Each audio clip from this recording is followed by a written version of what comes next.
الحمد لله نحمده ونستعينه ونستغفره ونؤمن به ونتوكل عليه ونعوذ بالله من شرور أنفسنا ومن سيئات أعمالنا من يهده الله فلا مضل له ومن يضلله فلا هادي له ونشهد أن لا إله إلا الله وحده لا شريك له ونشهد أن سيدنا ومولانا محمدا عبده ورسوله اللهم صل على سيدنا محمد وعلى آل سيدنا محمد وبارك وسلم أما بعد فأعوذ بالله من الشيطان الرجيم بسم الله الرحمن الرحيم وإن عاقبتم فعاقبوا بمثل ما عوقبتم به ولئن صبرتم لهو خير للصابرين واصبر وما صبرك إلا بالله ولا تحزن عليهم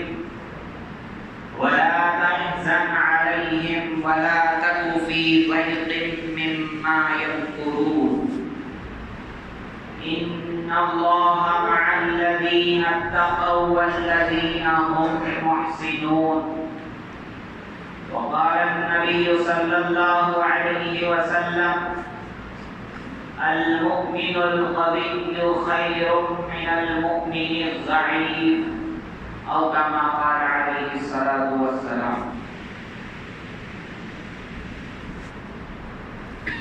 محترم حضرات، ہمارا دین فطرت والا دین ہے.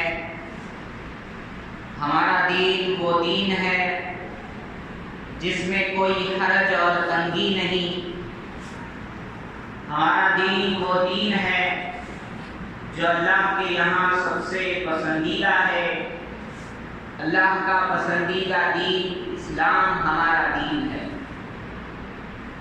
اور اس کا ہر حکم، اس کی ہر بات نبی تلی اور اعتدال والی ہوتی ہے. نہ اس میں افراط ہوتا ہے نہ اس میں تفریق ہوتی ہے، نہ اس میں ظلم ہوتا ہے نہ اس میں بزدلی ہوتی ہے. ہمارا دین ہم کو ہر حال کے اندر کیسے تم کو اپنی زندگی کے اندر کوئی بھی فیصلہ لینا ہے، کیسی تدبیریں اختیار کرنا ہے، یہ ساری باتیں ہمارا دین سکھاتا ہے. اور ہمارا دین یہ حرج سے، تنگیوں سے فرمایا پاک ہے. لیکن ہمارے دین میں ایک بات ایسی ہے کہ اللہ تبارک و تعالی نے خود تو تنگی نہیں رکھی، لیکن اللہ تبارک و تعالی آزمائشوں میں ضرور مبتلا کرتا ہے. اللہ نے فرمایا ہم نے دنیا اور حیات ہم نے موت و حیات پیدائی اس لیے کی تاکہ تمہیں آزمائیں تم میں کون اچھا عمل کرنے والا ہے. صحابہ نے پوچھا حضور سب سے اچھا عمل کرنے والا کون ہے؟ حضور صلی اللہ علیہ وسلم نے فرمایا جس کی عقل کامل ہے، جس کی سمجھ بہترین ہے، اور فرمایا جو نیکی کے کاموں کی طرف، راستوں کی طرف دوڑنے والا ہے اور جو گناہوں سے بچنے والا ہے. یہ تین باتیں جس کے اندر ہیں وہ سب سے اچھا عمل کرنے والا ہے. تو اللہ تبارک و تعالی نے دین میں تنگی تو نہیں رکھی، لیکن زندگی میں اللہ نے آزمائشیں اللہ رکھتا ہے، اللہ آزماتا ہے. اللہ فرماتے ہیں وَلَنَبْلُوَنَّكُمْ بِشَيْءٍ مِّنَ الْخَوْفِ والخوف والجوع ونقص من الاموال والانفس والثمرات، ہم ضرور بالضرور تمہیں آزمائیں گے، تھوڑا خوف دے کر، تھوڑی بھوک دے کر، تھوڑے مالوں کی کمی کر کے، تھوڑے لوگوں کو اپنے پاس بلا کر انہیں موت اور شہادت دے کر، اور پھلوں میں کمی لا کر، فرمایا ہم تمہیں آزمائیں۔ ایک جگہ قرآن کہتا ہے احسب الناس ان يتركوا ان يقولوا آمنا وهم لا يفتنون، کیا لوگوں نے یہ سوچ لیا ہے کہ وہ چھوڑ دیے جائیں گے بس اتنی بات کہنے کی وجہ سے کہ وہ ایمان لے آئے اور انہیں جانچا پرکھا نہیں جائے گا؟ ایسا نہیں، کہ جب ایمان لائے ہو، کلمہ پڑھے ہو، تو تمہیں آزمایا ضرور جائے گا۔ اور یہ ایک بات ہے، فرمایا جو انسان کوئی چیز کو جب منتخب کیا جاتا ہے، چنا جاتا ہے، تو ضرور آزمایا جاتا ہے۔ دیکھو ہم گھی وغیرہ لیتے ہیں، اس کو جانچتے ہیں کہ بھائی پیور ہے یا نہیں، خالص ہے یا نہیں۔ شہد لیتے ہیں، ایسے ہی نہیں لے لیتے، ورنہ ہزار طریقے لوگ آزماتے ہیں کہ شہد پیور ہے یا نہیں، شہد خالص ہے یا نہیں۔ تو اللہ تبارک و تعالیٰ بھی یہ فرماتے ہیں کہ ہم جو ہے نا اچھے برے کو، مومن کو منافق کو، دکھلانے والے کو اور سچے مومن کو ہم ایک ساتھ نہیں رکھیں گے، ہم بھی پرکھیں گے، ہم بھی کھرا کھوٹا کریں گے۔ اللہ والے بزرگ فرماتے ہیں کہ دیکھو تم دوا پیتے ہو، کوئی ٹانک پیتے ہو، تو وہ ٹانک پہ لکھا ہوتا ہے شیک ویل بیفور یوز، ذرا پینے سے پہلے ذرا خوب ہلا لو۔ دواؤں پہ لکھا ہوتا ہے، اکثر ٹانکوں پہ، دوائیوں پہ لکھا ہوتا ہے، انگلش میں کیا ہوتا ہے؟ شیک ویل بیفور یوز، ذرا خوب ہلا دو اس کو پینے سے پہلے۔ تو تم اپنی دوا پینے سے پہلے اس کو خوب ہلاتے ہو تو اللہ تم کو اپنی طرف لے گا، تمہیں ایمان اسلام جنت دے گا، تو اللہ نہیں ہلائے گا؟ اللہ بھی تمہیں خوب حرکت دے گا، اللہ تمہیں بھی خوب آزمائے گا۔ فرمایا ہم کو تو ابھی کچھ حالات ویسے آئی نہیں۔ فرمایا قرآن میں اللہ فرماتا ہے بہت سے نبیوں کو، رسولوں کو، ان کی قوموں کے ساتھ جب ان لوگوں نے اللہ کے راستے میں فرمایا خوب جہاد کیا، خوب جو ہے نا برداشت کیا، خوب صبر کو اختیار کیا، اور فرمایا یہاں تک ایسا موقع آ گیا کہ رسول بھی کہنے لگے، نبی بھی کہنے لگے، ان کے ماننے والے بھی کہنے لگے کہ اللہ کی مدد کب آئے گی۔ اللہ فرماتے ہیں اتنا ان کو جو ہے نا آزمایا گیا، اتنا ان کو حرکت دی گئی، اتنا ان کو آزمایا گیا کہ رسول اور ایمان والے بھی کہنے لگے کہ اللہ کی مدد کب آئے گی۔ تب اللہ نے کہا اللہ کی مدد قریب ہے۔ تو بتانا یہ ہے کہ جب ہم مسلمان ہیں تو مسلمان بننا آسان ہے، مسلمان رہنا مشکل ہے، اور یہ اسلام کی ایمان کو موت تک لے جانا یہ اور مشکل ہے۔ بولتے ہیں نا حیدرآباد میں ملپا کی کھیر نہیں ہے، ہوتے ایمان لانا بہت آسان ہے، کلمہ پڑھ لو بس، لیکن یہ ایمان پہ جمنا، اس ایمان پہ موت اپنی واقع ہونا، اسلام کے مطابق زندگی گزارتے چلے جانا، یہ بڑا مشکل ہے۔ ماحول کی وجہ سے، شیطان کی وجہ سے، نفس کی وجہ سے، آزمائشوں کی وجہ سے، اللہ نے نہیں بنایا اس کو مشکل۔ تو فرمایا، میں نے آیت پڑھی، اللہ فرماتا ہے وَإِنْ عَاقَبْتُمْ فَعَاقِبُوا بِمِثْلِ مَا عُوقِبْتُمْ بِهِ۔ اس سے پہلے اللہ نے کہا ہے کہ نبی صلی اللہ علیہ وسلم آپ اپنے کی طرف لوگوں کو بلائیے، اپنے رب کے راستے کی طرف، اسلام دین شریعت کی طرف لوگوں کو بلائیے۔ کیسے بلائیے؟ حکمت کے ساتھ بلائیے، بڑے اچھے مضامین، بڑی اچھی باتیں، پکے دلائل، پختہ باتوں کے ذریعے آپ لوگوں کو اپنے رب کے راستے کی طرف بلائیے۔ اس کے بعد اللہ فرماتے ہیں وَالْمَوْعِظَةِ الْحَسَنَةِ، بہترین نصیحت کے ذریعے لوگوں کو بلائیے، ان سے ایسی باتیں کیجیے۔ کچھ لوگ ہوتے ہیں جن کو اگر نرمی کے ساتھ اور دل جوئی کے ساتھ، دل کی گہرائی کے ساتھ، اچھائی کے ساتھ، بغیر کسی فائدے کے، بے لوث ہو کر کوئی بات سمجھائی جائے وہ سمجھ جاتے ہیں۔ علامہ اقبال فرماتے ہیں دل سے جو بات نکلتی ہے اثر رکھتی ہے، پر نہیں طاقت پرواز مگر رکھتی۔ تو اللہ فرماتے ہیں نبی صلی اللہ علیہ وسلم اللہ کے راستے کی طرف بلائیے بہترین نصیحت کے ذریعے۔ فرمایا حضرت حسین رضی اللہ تعالیٰ عنہ کا واقعہ ہے، ایک بچے کو دیکھا، ایک نوجوان کو دیکھا، وضو صحیح نہیں کر رہا تھا۔ انہوں نے دیکھا، پہلے خوب اچھے سے دیکھ کر اس بچے کے بازو گئے، جا کر کے انہوں نے کہا دیکھو بیٹا میں وضو کرتا ہوں، دیکھنا تو مجھے وضو آتا ہے یا نہیں آتا۔ تو خود وہ بچے کے سامنے انہوں نے وضو فرمایا، 3 مرتبہ ہاتھ دھوئے، کلی کیے، اور جو ہے نا چہرہ دھویا، ہاتھ پیر اچھے سے وضو کیا، بہترین وضو۔ بچے نے کہا ہاں آپ نے صحیح وضو کیا، ہمارا کو دے دو۔ ایسا وضو کرنا نہیں آپ ایڑیاں دیکھتے رہی، کوئی نہیں کتنا پانی بہانا دے۔ حضرت حسین رضی اللہ عنہ نے کیا کیا، اس کی غلطی کو کیسے درست کیا؟ اس سے کہا بیٹے میں وضو بناتا ہوں، ذرا دیکھو مجھے وضو آتا ہے یا نہیں آتا۔ تو اس کو بولتے ہیں بہترین نصیحت۔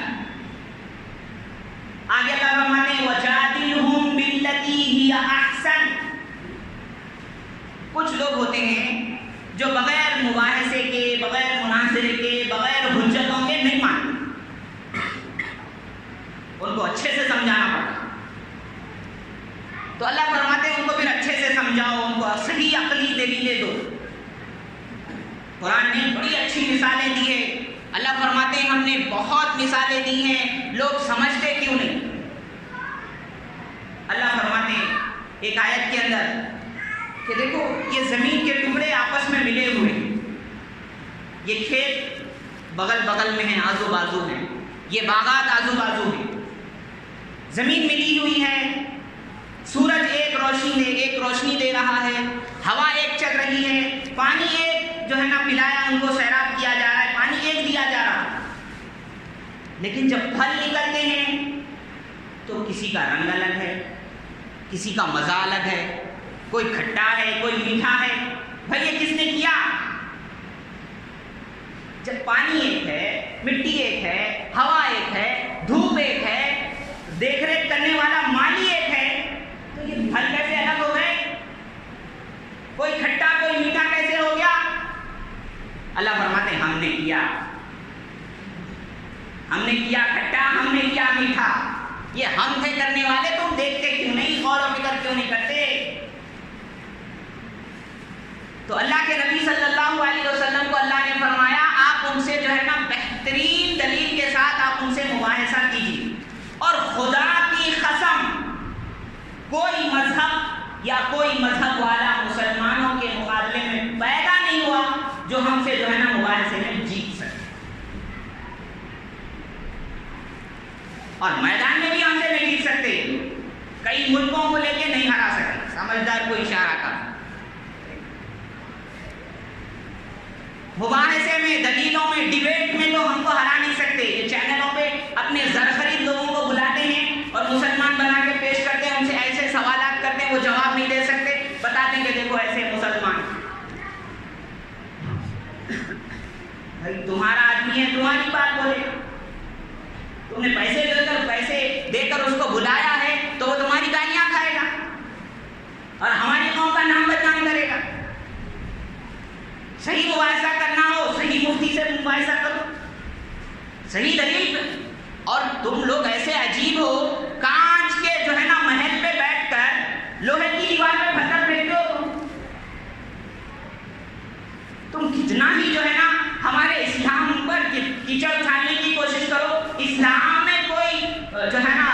برائی نہیں آئے گی، کوئی کجی نہیں آئے گی، اس لیے کہ اللہ نے اس کو کجی سے، ٹیڑھے پن سے اللہ نے پاک رکھا ہے۔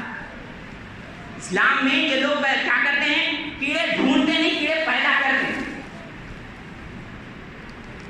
ایک مثال ہے، فرمان کہتے ہیں کہ ان کے درمیان نکاح حلالہ ہے، نکاح حلالہ کیا؟ شوہر بیوی کو 3 طلاق دیتا ہے، اس کے بعد میں دوسری عورت سے، دوسرے آدمی سے نکاح کراتا ہے، پھر اس کے ساتھ رات گزارنے لگاتا ہے، پھر یہ اس کے لیے حلال ہوتی ہے۔ استغفر اللہ، یہ کس نے تمہیں بتایا یہ نکاح حلالہ؟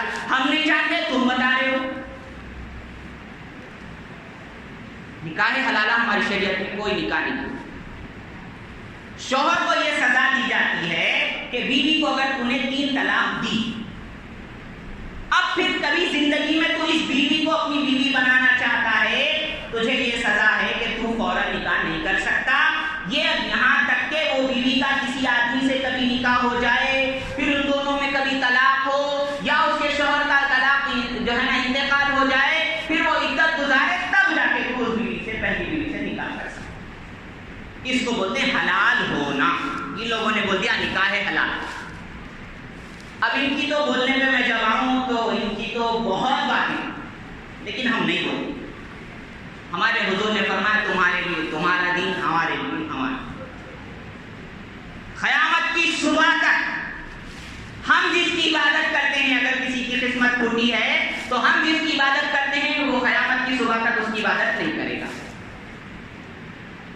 اور قیامت کی صبح تک تم جس کی عبادت کرتے ہو ہم انشاءاللہ نہیں کریں گے۔ تمہارے لیے تمہارا دین، ہمارے لیے ہمارا۔ یہ بات اسلام سکھاتا ہے۔ ہمارا اسلام یہ کہتا ہے کہ غیر لوگ جو جن کی پوجا کرتے ہیں ان کو برا بھلا نہ کہو۔ تم برا بھلا کہو گے، یہ دشمنی میں آ کر، جہالت میں آ کر، لا علمی میں آ کر، شیطان کے بہکاوے میں آ کر، نفس کی شرارت کے بہکاوے میں آ کر تمہارے اللہ کو برا بھلا کہیں۔ تو یہ جس کی عبادت کرتے تو ان کو برا بھلا مت کہو۔ میں نے آیت پڑھی تھی کہ اللہ تبارک و تعالیٰ یہ کہتے ہیں کہ اے نبی صلی اللہ علیہ وسلم ان طریقوں سے سمجھائیے۔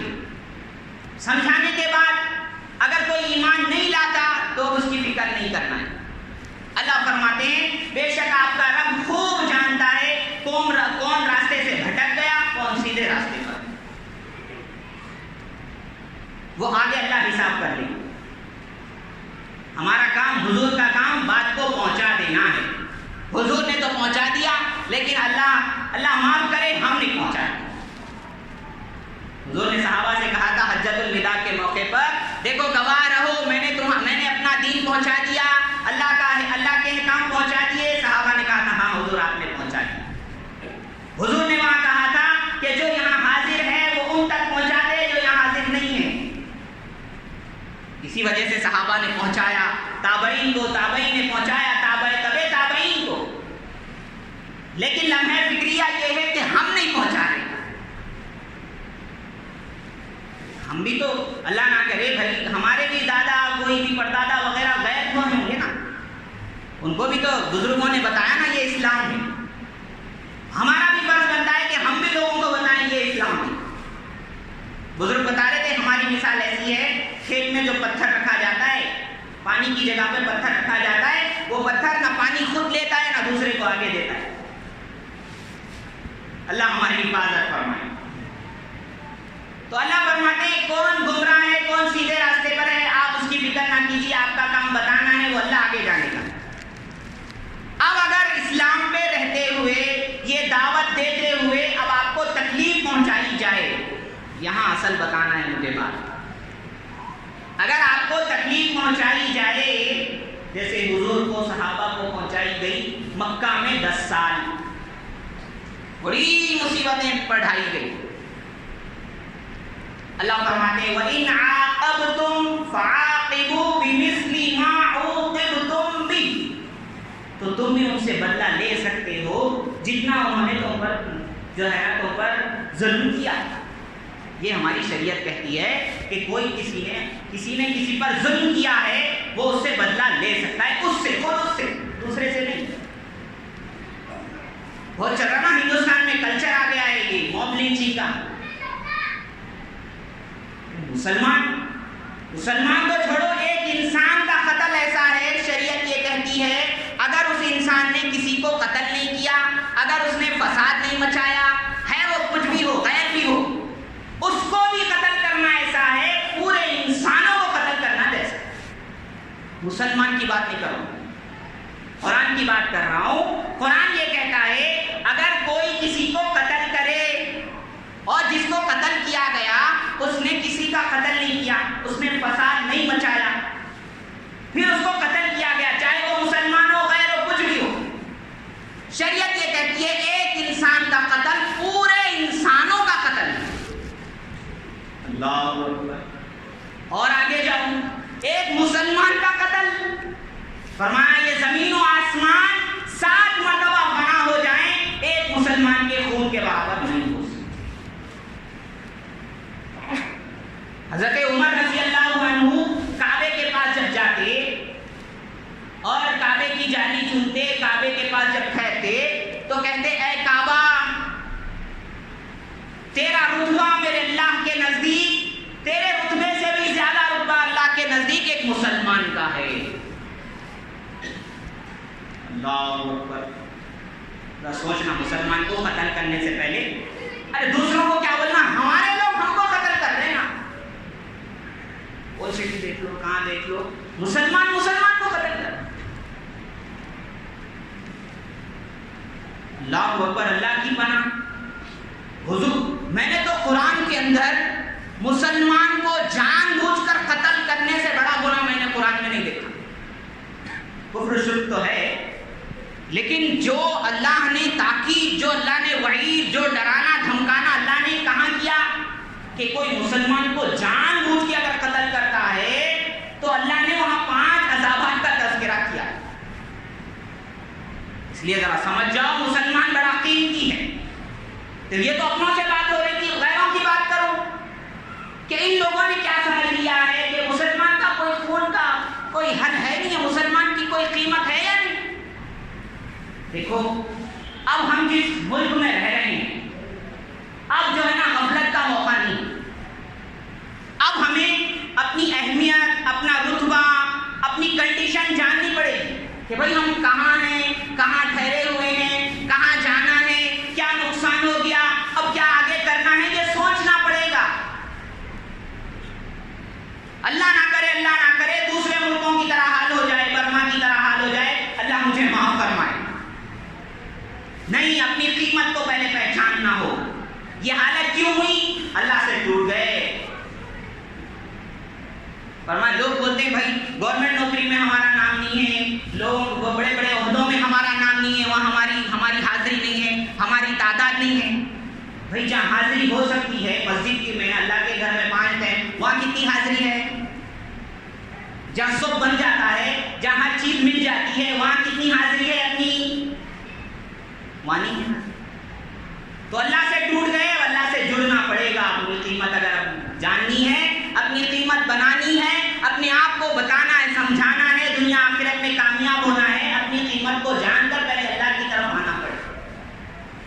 دوسری بات فرمایا دیکھو کوئی تم کو مارے، پہلے تو تم کسی کو مارنا نہیں۔ شریعت تو ہماری یہ کہتی ہے کہ کوئی مسلمان کا پڑوسی اگر اس کی شرارتوں سے پریشان ہے، وہ مومن نہیں ہو سکتا، چاہے وہ پڑوسی کافر ہی کیوں، اس کو بھی آپ ستائیں گے، کامل مومن نہیں ہو سکتے۔ ہماری شریعت یہ کہتی ہے راستے سے تکلیف دہ چیز ہٹانا بھی صدقہ ہے، تو ہم تو مارنے کاٹنے والے نہیں ہیں۔ ہماری شریعت سب سے پہلی بات السلام علیکم، آپ پر سلامتی ہو، ہر درد سے، ہر مصیبت سے، ہر آفت سے آپ بچ جائیں، پہلا کلمہ ہے ہمارا۔ ہم ملتے ہیں تو یہ دعا دیتے ہیں، تو ہم تکلیف کیسے دیں گے؟ تو فرماتے ہیں ہمارے اللہ والے کہ دیکھو کوئی اگر تم ایسی جگہ میں پھنس جاؤ تو یاد رکھ لو نہتے ہو کر کے مر جانا یہ چیز درست نہیں۔ اور ایک بات بتا دوں، کوئی آپ سے وہ کوئی شرکیہ کلمہ کہلوائے، آج چل رہا نا آج کل کلچر جو چل رہا ہے، بولنے پہ آؤ تو بہت بول سکتا ہوں، اللہ کا گھر ہے اس لیے زبان کو بہت روکتا ہوں، خدا کی قسم زبان کو روکتا ہوں۔ یا روک رہا ہوں. اگر آپ سے کوئی کہے یہ بول نہیں تو مرے گا. شریعت دیکھو کتنی آسان ہے. اللہ اکبر. شریعت یہ کہتی ہے تمہارے دل میں پکا ایمان ہے تو وہ لفظ بول کر کے چھوڑ سکتے ہو, لیکن دل کی خوشی کے ساتھ وہ لفظ بولو گے تو تم بھی ان کی طرح ہو جاؤ. اس سے اچھا ہے شہید ہو جاؤ. اور ایک بات یاد رکھو, فرمایا بزدلی اچھی چیز نہیں ہے. ٹیپو سلطان نے کہا تھا شیر کی ایک دن کی زندگی گیلر کی 1000 سالہ زندگی سے بہتر ہے. اپنی جان کی تو حفاظت کر سکتے ہو, بالکل کر سکتے ہو. شریعت یہ کہتی ہے کوئی اپنی جان بچانے کے لیے اگر مارا جائے گا شہید, وہ شہید کا رتبہ کہلائے. کوئی عورت اپنی عزت بچانے کے لیے ماری جائے گی, وہ شہید کا رتبہ کہلائے. کوئی انسان اپنے مال بچانے کے اندر مارا جائے گا, وہ شہید کا رتبہ کہلائے, وہ شہید کہلائے. اور منت اللہ رحمانی صاحب بہت بڑے بزرگ رحمۃ اللہ علیہ گزرے ہیں کہ دیکھو یہ سلسلہ جب ہی تھمے گا جب سامنے والوں کو یہ سمجھ میں آئے گا کہ ہم کسی کو ماریں گے تو ہم بھی مریں گے. جس دن ان کو یہ سمجھ میں آئے گا یہ سلسلہ ختم ہوگا. ان کو بھی سمجھ میں آنا چاہیے کہ بھائی یہ کوئی جو ہے نا ایسا نہیں ہے ان کو جو چاہے کچھ بھی کر لو. سامنے والے کو جس دن سمجھ میں آئے گا نہیں بھائی یہ بندہ بھی کچھ ہے, اگر اس کو ماریں گے تو ہم بھی مریں گے. جس دن ان کے دل میں یہ بات آئے گی کہ سلسلہ رکے گا. شاید میرے اشارے سمجھ رہے ہوں. شریعت تو یہ بتاتی ہے آپ کلمہ اگر وہ کہلوایا جا رہا ہے کہتے بچ سکتے ہیں لیکن دل میں ایمان ہونا چاہیے. آپ نے نہیں کہا, آپ جو ہے نا شہید ہو گئے, آپ شہید کا رتبہ پائیں, لیکن بزدلی یہ بہتر نہیں. ظلم کرنا بھی برا ہے, ظلم سہنا بھی برا ہے. شریعت یہ قانون دنیا میں یہ ہندوستان کا قانون بھی یہ کہتا ہے کوئی آپ کو قتل کرنے کے لیے آئے آپ اس کو قتل کر سکتے ہیں. یا تھوڑے سے بات پہ اٹیمپٹ ٹو مرڈر بول کے کیس لگا دیں. تو کوئی آپ کو قتل کرنے کے لیے آئے آپ اپنا دفاع کر سکتے ہیں. شریعت بھی کہتی ہے. ہمارا دین وہ نہیں کہتا کہ بھائی ایک رخسار پہ ایک کلے پہ آپ نے کوئی مارے تو دوسرا کلہ پیش کر دو, نہیں. اتنی نرمی کرے تو سامنے والا ظلم کرتا. حضرت شیخ سعدی نے کہا ایک ہاتھ میں پتھر ہے دوسرے ہاتھ میں سانپ ہے, مار دو ورنہ انسان پہ ظلم ہوگا. نہیں جی منہ نے سے جانور ہے چھوڑ دو, آگے جا کے بچے کو کاٹتا ہوں. حضور نے فرمایا مظلوم کی مدد کرو, ظالم کی بھی مدد کرو. صحابہ نے فرمایا حضور مظلوم کی مدد سمجھ میں آتی ہے, ظالم کی مدد کیسے کریں؟ حضور نے فرمایا ظالم کو ظلم سے روک دو, یہ اس کی مدد ہے. کہ ظلم سے روکو گے گناہ کم ہوگا, گناہ کم ہوگا سزا کم ہوئی تو مدد تو ہوئی اس کی. تو مظلوم کی بھی مدد کرنا ہے, ظالم کی بھی مدد کرنا ہے. ظالم کی مدد کیسے کرنا کہ اس کو ظلم سے روکنا. آخری بات اللہ والے فرماتے ہیں ہماری شریعت کہتی ہے کہ جوش میں ہوش نہیں کھو دینا. سب سے بڑی بات, خون گرم بہت گرم ہے, سر کو ٹھنڈا رکھنا. خون گرم رہنے دو, سر ٹھنڈا رکھنا. جو ہوش میں ایسا کام نہیں کرنا کہ پوری قوم کو پریشانی ہو. جوش بھی ضروری ہے, ہوش بھی ضروری ہے. حضور نے فرمایا طاقتور مومن کمزور مومن سے بہتر ہے. ہر اعتبار سے طاقت ہوتی ہے, جسم کے اعتبار سے, بولنے کے اعتبار سے, سمجھنے کے اعتبار سے, لکھنے کے اعتبار سے, مال کے اعتبار سے. حضور نے فرمایا طاقتور مومن بہتر ہے کمزور مومن سے. آخری بات بتانا چاہ رہا ہوں, آیت کے آخر میں اللہ نے فرمایا اگر آپ لوگ صبر کرو گے تو یہ صبر کرنا صبر کرنے والوں کے لیے بہتر ہے. اور اے حضور آپ کا صبر بھی اللہ ہی کی جانب سے ہے. اب صبر کرنے کے بعد اب آپ کافروں کی چالوں سے سازشوں سے آپ غمگین مت ہوئیے, غمزدہ مت ہوئیے, ان کی فکر مت کیجیے. اللہ آپ کو دیکھے گا اگر آپ صحیح صبر کریں. اور آگے اللہ کہتا ہے ان اللہ مع الذین اتقوا والذین هم محسنون. بے شک اللہ تعالیٰ ان لوگوں کے ساتھ ہے جو تقوی اختیار کرتے ہیں اور جو نیکی کرتے ہیں, احسان کرتے ہیں. تو تقوی کیا ہے؟ گناہوں سے بچنا, اللہ سے ڈر کے گناہوں سے رکنا, یہ تقوی ہے. تو جو لوگ متقی ہوں گے, جو لوگ لوگوں کے ساتھ احسان کریں گے, اللہ کی مدد ان کے ساتھ ہوگی. آخری حدیث آپ صلی اللہ علیہ وسلم